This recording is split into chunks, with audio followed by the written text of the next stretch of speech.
You know, I don't think we talk about killer clowns enough on this channel. So let's change that, shall we?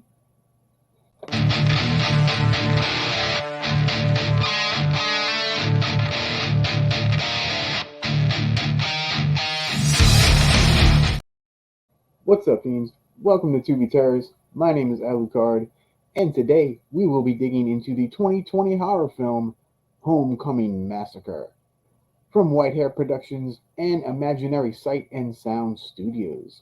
It is co-produced, written, and directed by Kenny White and stars Derek Wynn, Amanda Winston, Brandon Benz, and Cindy Maples. It is currently available to watch for free on Tubi, Plex, and right here on YouTube. There will be slight spoilers in this review, just a heads up. So we begin at Jonathan's 7th birthday party, where his mother Michelle hires a clown to perform for the kids. The clown is a guy named Paul, who's apparently Michelle's ex-boyfriend who used to touch Jonathan inappropriately. The couple seems to be trying to rekindle their relationship when Paul proceeds to slap Michelle and then sexually assault her.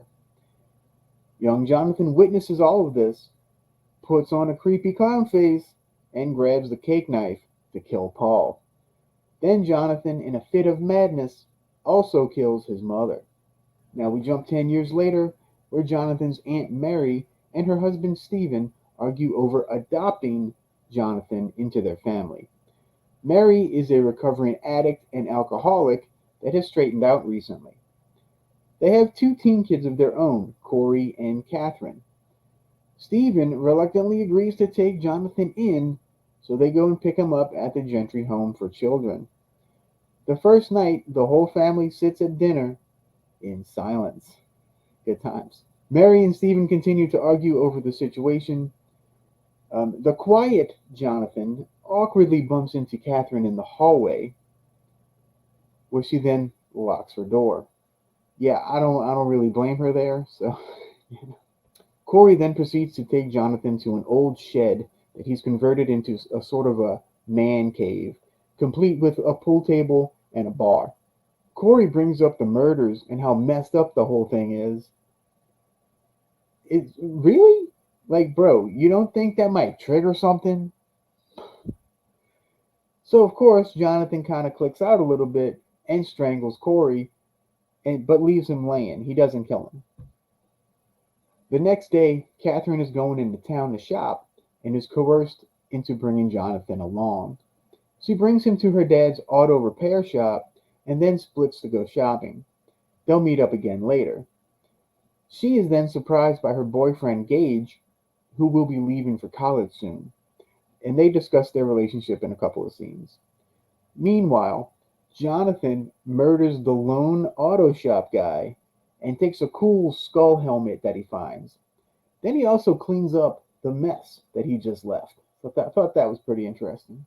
Later that night, Caitlin and Jonathan return home after eating, where Aunt Mary proceeds to read the Bible to Jonathan. Later, Jonathan creeps into Catherine's room as she sleeps and caresses her face.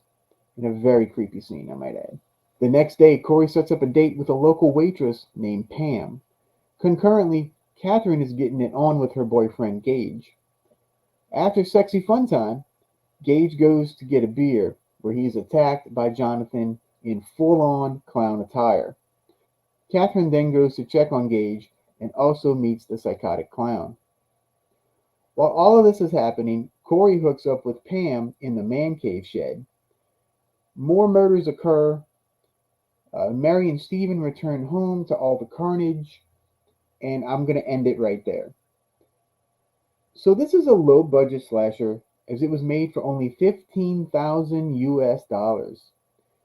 We do get a double digit body count, however, and a really great final shot. I was actually pretty impressed by this film. This proves you don't need a giant budget to make something entertaining.